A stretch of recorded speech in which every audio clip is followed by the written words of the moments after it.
What's up, guys and gals? It's your host with the most, Griever, as always, bringing you guys the next piece of One Piece, chapter 1081, the 10th Titanic captain of the Blackbeard pirates, Kuzan. I mean, it was fairly obvious.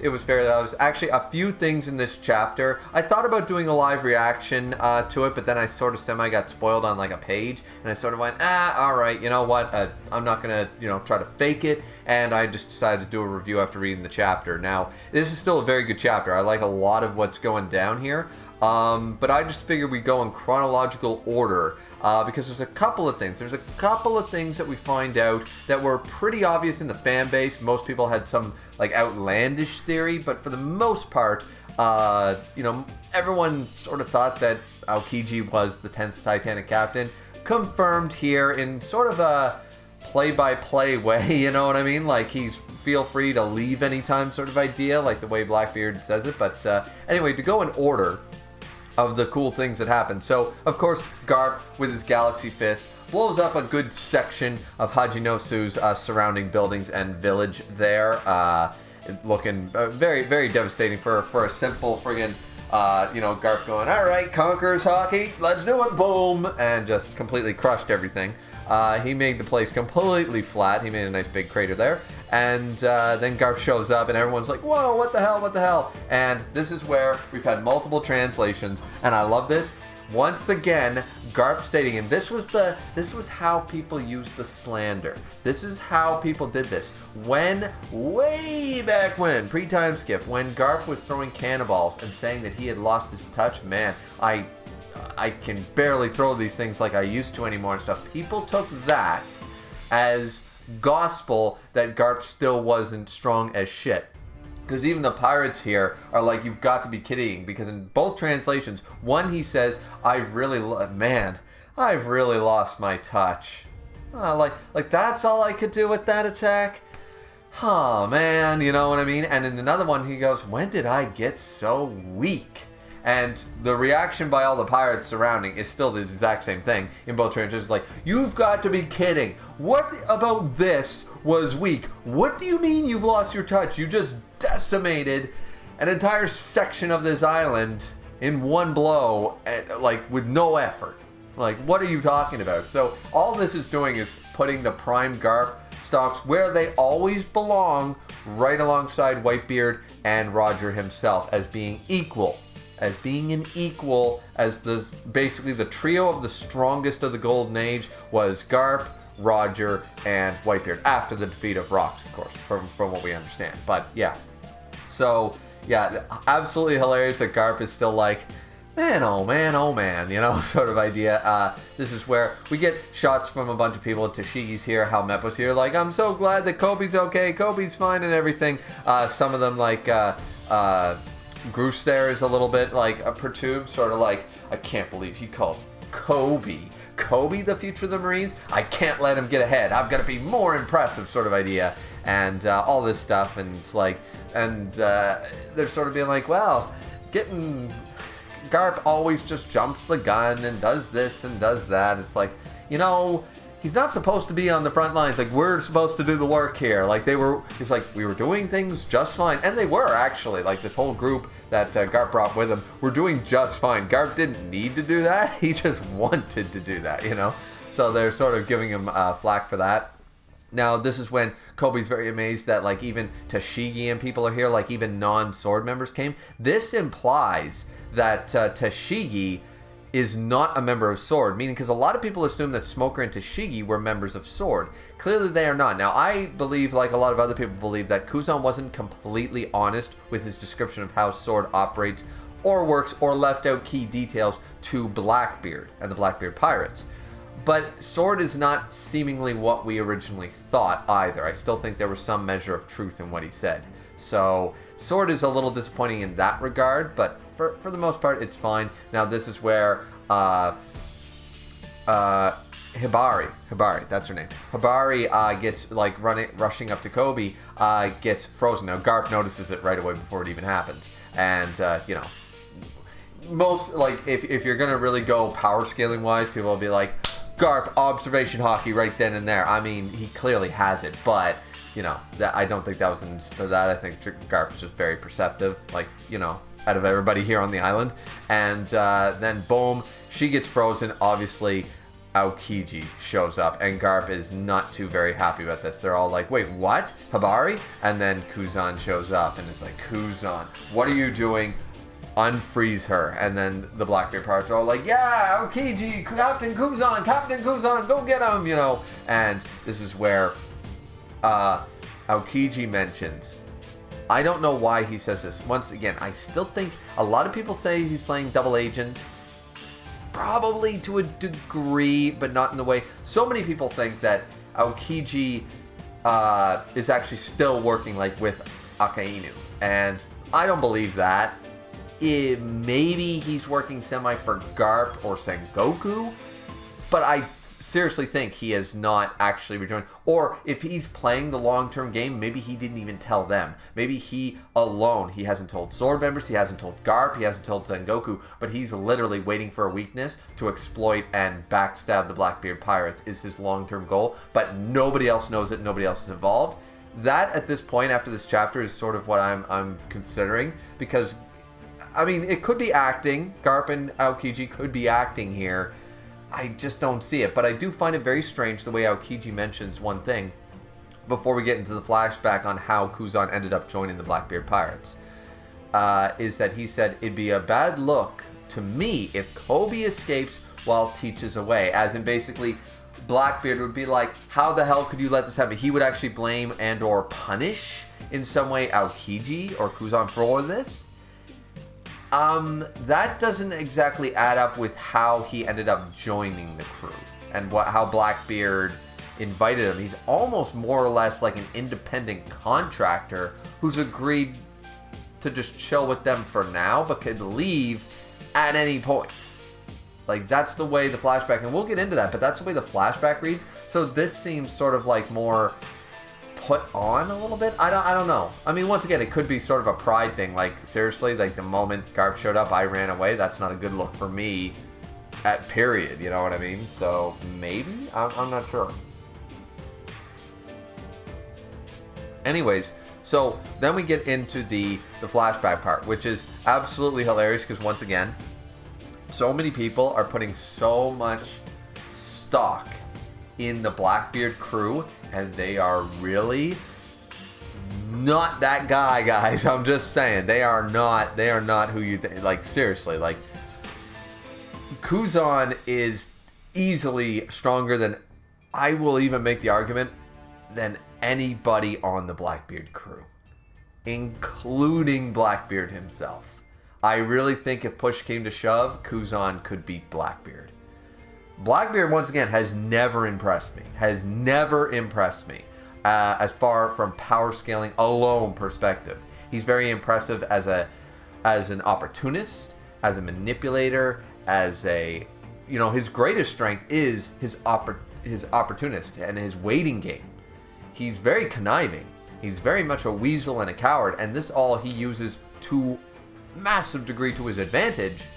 But in a straight up 1v1, he's not beating any of the top tiers as far as I'm really concerned. He's not in the top 5, and I don't think that's Blackbeard's intention here, because even Kuzan, just chilling in a bar, he freezes, once again, half their crew. It's no different than Boa Hancock beating the entire crew of Blackbeard. You get 2 or 3 of the main Titanic captains, Boa beats them. You get 2 or 3 of the Titanic captains here, Kuzan beats them with minimal effort, by the looks of it. And it's just like, so Blackbeard shows up, it's like, you're the only one capable of this, Aokiji, and he's like, you realize that I'm in a pretty bad mood right now, like, you really want to deal with me? And he goes, and you think that I just was looking for a drink, you think that I was the one who initiated the attack?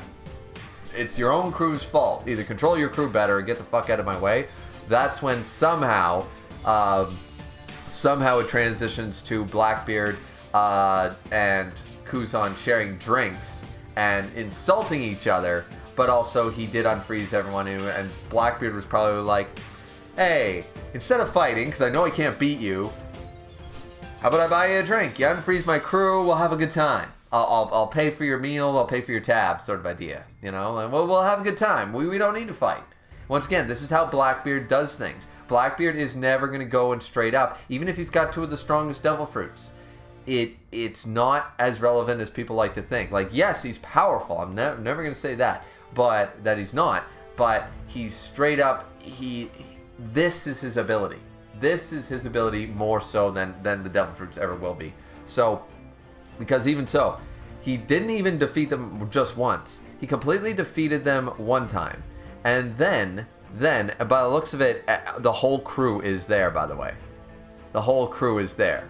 And it seems like he ended up freezing by the looks of it. It's kind of hard to tell. It looks like Vasco, he definitely got Doc Q and, Samuel and Wolf there. And sort of hard to tell if Shiryu's there or not, but he froze a bunch of people.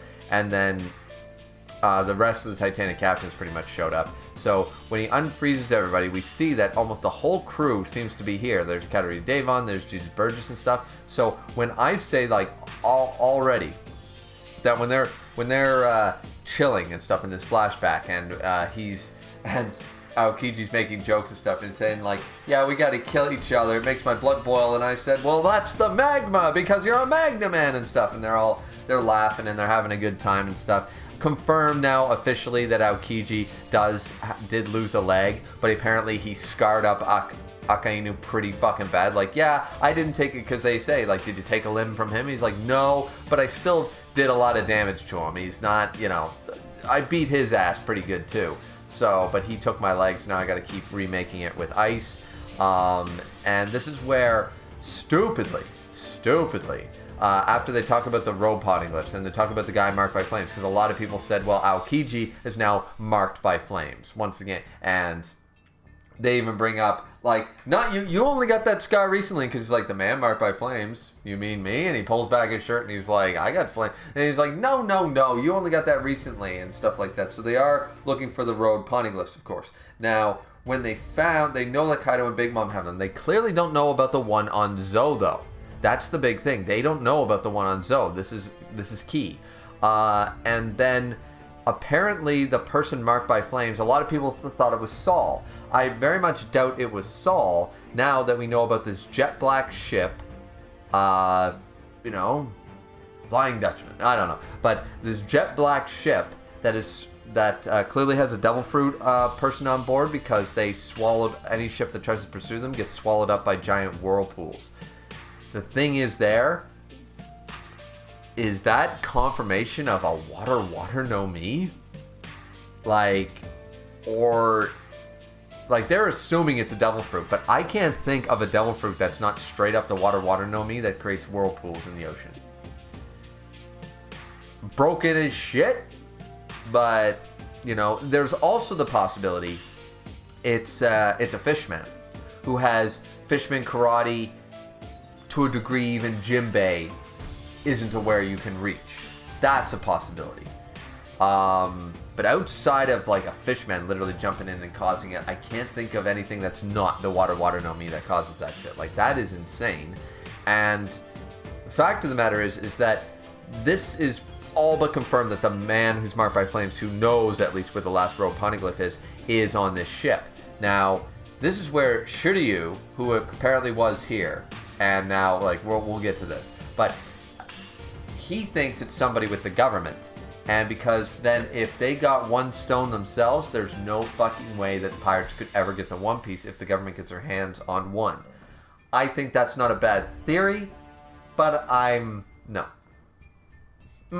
I don't think it's a bad theory. I just think it's wrong. It's a good hypothesis, but it's not correct.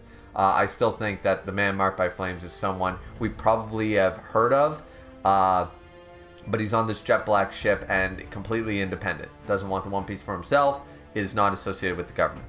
That's my belief currently. Shiryu could be right though. Could be, I just doubt it. And this is where Kuzan is talking about, ice capsuling Saul and traumatizing Robin and all this stuff, and they're like, what's with the sob story? You're getting a little drunk there and blah blah blah. This is where one of the Titanic captains thinks it's I believe it's Lafitte, says, hey, his devil fruit is really, really good. His power could be useful. Should we steal it? And Blackbeard's like, wait, what? What are you talking about? And that's where Kuzan is like, I can hear you, asshole. Like, I can completely hear you. Ice Age. And I heard you were hunting devil fruits. Bring it on. And now we have a drunk Kuzan being like, Ice Age time. And this is where Blackbeard, sweating bullets. My guys are being idiots. Dude, I wasn't planning on doing that. Do not worry, do not worry, do not worry. And what I like about this flashback, it also shows in a couple translations, like, Blackbeard realizes he cannot even use, like, his Goro having Whitebeard's fruit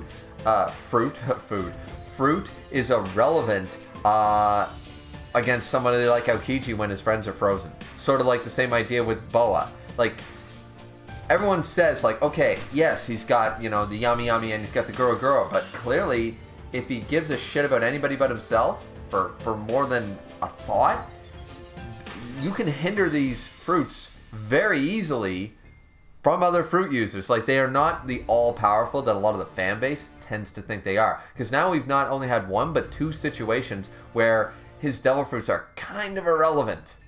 You know? Yeah, I got the Guro no Mi. I'm going to lose all my Titanic captains if I even try to use that power right now. You know? So, there's a perfect example. Now, after they're like, hey, should we steal Kuzan's fruit and stuff? He freezes over, by the looks of it, the entire crew. Once again, you could argue that we don't see Shiryu in this, but that's twice. I am firmly under the belief that he did freeze Shiryu. Like, Kuzan clearly could take down the entire Blackbeard crew in that fight, or at the very least, he'd go down and Blackbeard would be injured and lose the majority of his captains. I think that this flashback is just proving that 101 right here. Boa nearly did it and took out a couple of the captains relatively, and now Kuzan has done it not once but twice in the same chapter, has proven, like, with relative ease can take down like half of his Titanic captains with very minimal effort. So yeah, it was where Blackbeard's sweating, going, I wasn't planning on doing that, you know, how about you join my crew instead? Yeah, you know, I mean, you're out of a job, right? Like, and he just, like, Blackbeard is trying to play the man, he's trying to play the game, you know, he's like, oh shit, I can't let this go any further. Like, no, my dude was out of line, I'm sorry about that, we are not going to try to steal your devil fruit, that's not why we were getting you drunk, we were just having a good time, we're having a laugh, you know, so let's say, you know, like, why don't you join my crew? And Kuzan's like, you know, you think a couple of drinks with you is going to win me over? You're a dirtbag and stuff. And this is where Blackbeard says, you know, well, you've got us all wrong. We ain't just a merry band of chums bumming around together. We profit from having our own agendas individually. That's what makes us pirates. You're free now, so what do you want to do? So here's my problem. So that's the end of the flashback. Here's my problem with what he said before, is the only thing I can think of, the excuse, is that his pride won't allow it. Like, the first real time Aokiji had to really do anything, as far as we know, for the Blackbeard crew specifically, he turned tail and run. That's not a great look, right? So maybe that's the only reason, because he literally said, you're free now, what do you want to do? And Kuzan literally joined with them at a convenience, if nothing else. So the moment shit gets hard, why not peace? There's no reason for Kuzan to stick around, so that's why I found that line a little odd. Once again, I might be reading too much into it. The flashback is really cool, shows us how badass Kuzan is, and stuff like that. So, and it shows us how he ended up joining the Blackbeard crew. Then we jump back to the present, honestly, great dialogue between Garp and Kuzan here. This is where Garp basically starts Conqueror's hockeying up and just like, Kuzan, A, B, C. You gotta do these things. We're taking Kobe, unfree Sabari, get your ass back in uniform, you're coming back with me. You know, he's like, and I'm not taking no for an answer. And then that's when Kuzan's like, I always love how direct you've always been, Garp. You've never, you know, try to be pretty with words sort of idea. You just straight up say it like you want it and like it is. But the problem is, I'm not going to do any of those things. I've decided to live my life on my own terms, which, you know what? His life on his own terms makes sense, because Garp nearly did it. Garp is basically one step from being a pirate. It's just the honor and the Marines and stuff like that. Kuzan was the same way. Lazy justice doesn't allow for absolute justice to flourish, sort of idea. So there is that kind of idea. So Kuzan making a good point here too is like, yeah, at this point I'm not following orders. And like the reason that Garp was never an admiral He didn't want to follow directly to the Celestial Dragons. So he said, no, I want my autonomy. I want my freedom to a degree. Kuzan wants full autonomy. He wants full freedom, unlike what Garp has. So, and he's saying, yep, no, that's not going to happen. He freezes Garp in the ice ball, and that's when he says, and he remarks it. He's the one who says, your number one protege, meaning him. So he admits, I'm your number one apprentice. You trained me. And this explains how powerful, why Kuzan's so great. Garp trained him. So, straight up, because he claims it. He's like, you taught me, so it's me versus your new favorite. Will you kill one to save the other? So it's like, are you going to kill me to save Kobe? Or are you going to leave Kobe to save me? Like, you don't have a choice here. And this is where Garp says, I thought I taught you to live in the now. You can't talk to me like that, dumbass. And he's just like, and he breaks out with hockey alone, Garp, or physical strength. I don't know. He just breaks out of Aokiji's ice ball like it's nothing. And they're just like, and all the pirates are like, wait, what? His ice powers aren't working on Garp? And it's like, once again, it's been said to us, Wano, a lot of people don't like Wano, but at the end of the day, Wano proved to us, because so many people for so many years were talking about this devil fruit is broken, doesn't matter the hockey, doesn't matter the hockey. We've been shown that the hockey completely matters. The hockey, if you have enough hockey, devil fruits don't matter. That's the key thing. Devil fruits don't matter if you've got that level of hockey. So, or at least none of their abilities that are like, oh, this is so OP or something like that. You know, none of that really matters here. And boom, it's not working. He jumps, grabs Aokiji by the face and said, only weaklings lose their way. Blue hole. Looks like Conqueror's hockey to me, boys, but he literally grabs him by the face and face palms him into the fucking earth. And boom, blue hole, quite literally. I think that's a play. I think why it's called blue hole is, of course, blue pheasant Aokiji sort of idea. And he literally is like, I'm putting the pheasant in a hole and fucking boom. Once again, just so we're clear, it looks like it's all Conqueror's hockey, all the Black Lightning. This is the dude who not once but twice completely took out, who basically told Doflamingo, go fuck yourself. And Doflamingo complied. And then also, not once but twice, nearly took out, decimated the entire Blackbeard crew's top tiers. And Garp is throwing him into the fucking center of the earth. I mean, I'm just saying, like, this is, I want to see this whole fight. I want to see Aokiji get back up from this and fucking him and Garp go at it. Like this is going to be awesome. And then, of course, the last part of the chapter, we jump over. There's still some exciting stuff. That's not all the excitement. This chapter was so good. There's a lot of excitement here. We see that we did get the off-screen part. It was sort of expected. But once again, not only did the Kid Pirates completely get decimated, the same idea. Blackbeard brings it up. You're not even pirates anymore. You've lost your ship. The submarine is completely destroyed. We see, Harudagon. We see all the ship pirates, the submarine's been completely destroyed in half. Their ship's gone too. Like the Kid Pirates, this is where the Law Pirates end. We're really getting into some... I don't want to think that One Piece is going to end anytime soon, but we're getting into some end game shit here, you know? Garp's on the move. Blackbeard and Shanks have both destroyed Kid and Law, the only two real rivals left to Luffy on the grand, in the new world. And... got completely destroyed, and I was worried this is how Blackbeard was going to get the other road poneglyphs, and I was sort of like, once again, it fits his character, but once again, Blackbeard never could have done this if other people didn't do it first. He never would have gotten to Zou, as far as we know, or even if he got to Zou, he wouldn't know that that's, like, there's so many islands, he'd never suspect Zou, nobody else knows about it, so he'd never get that rubbing of that poneglyph, and then, he never would have straight up beat Kaido, I don't think. I don't think Blackbeard with his whole crew would have beaten Kaido's crew. I just don't see it happening. Similar to Big Mom, though to a lesser extent, I really don't see it happening. Both crews at full force, I don't see it. I just don't. And boom, they get completely destroyed. Then a lot of people shit on this man. And some people shit on this part. I read this part on Reddit. A lot of people don't like that Chopper figured out a Rumble Ball for Sulong form Beppo without a full moon. I knew it was going to happen. That's been theorized for like ever since Sulong form. It's been theorized like, can like Caesar and Chopper like create a Rumble Ball that the full moon doesn't matter? Like you can go into Sulong, or at least like a 50% version. It's still better than nothing.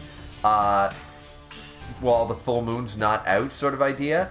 So while it's been theorized, people are saying this is a cop-out so Law and Beppo could escape. I'm all good with it. You know, we get to see Beppo actually do something. Once again, he's sort of like the second in command sort of idea. Yeah, he completely, and his form is actually good. Teach is like, what the hell? He slashes at Jesus Burgess and everybody, and he actually does damage. They back off. He grabs Law and he gets away. Like, once again, another showing that though Blackbeard looks pretty beat up. Like, Blackbeard didn't win this like low diff, mid diff, or no diff, I should say. He won it seemingly sort of mid diff by the looks of the rest of the crew. But they're all pretty beat up.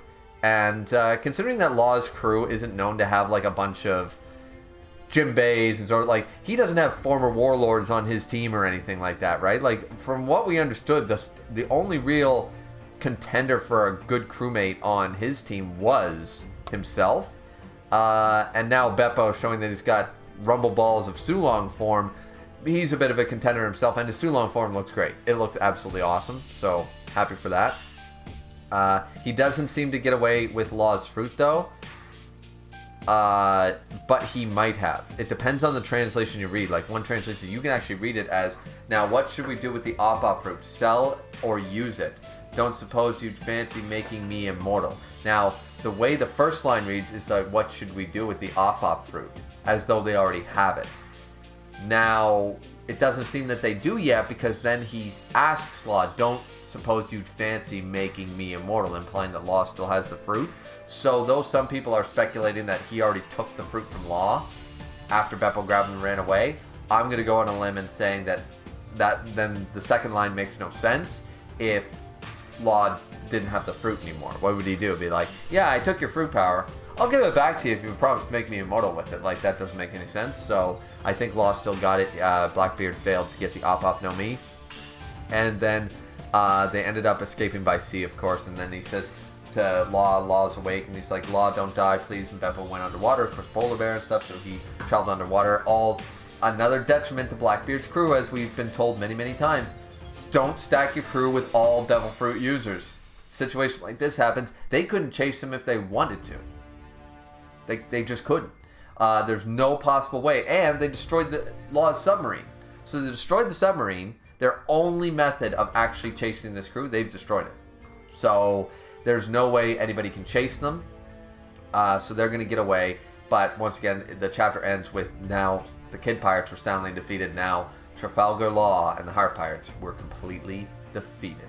And it's like, god damn, we are just destroying entire crews and characters here. So it was one hell of a chapter. It was really action-packed and stuff. There's a lot there. And, I mean, I could keep...